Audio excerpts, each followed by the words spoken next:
We've brought 425 people now, and nearly half of those are children. And I think what is important to remember is how children grieve in spirals.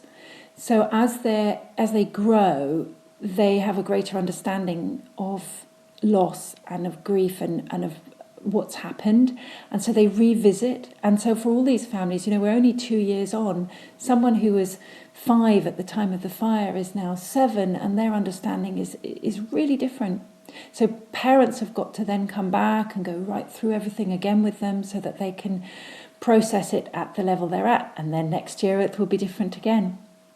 Or if you were 16, you're now taking your A-levels.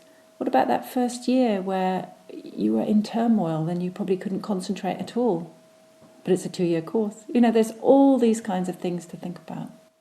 As an adult, being able to have fun again is really rare. And one mum just this May half term said the best thing for her was sitting with a coffee on the balcony, looking out over the fields, and just being at peace and having time to think, And so what Cornwall can offer is really different for different people.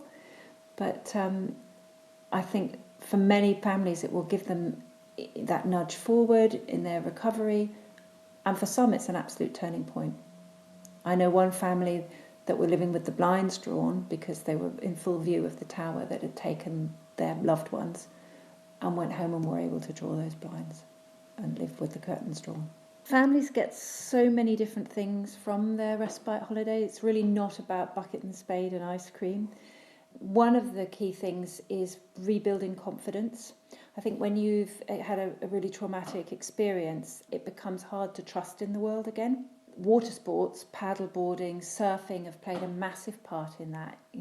Wobbling around, falling off, getting back on again, knowing that you can do it. I've seen so many times, I think of one teenage girl, desperately wanting to jump in off a boat to swim, and she must have spent half an hour on the edge, nearly in, nearly out, nearly in, and finally did it. And the look on her face that she had jumped in and swam and it was okay.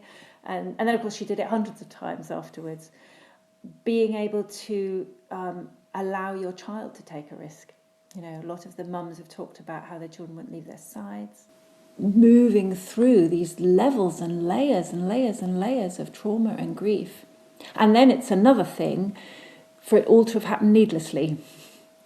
To have been asking for safety measures and not to have had them.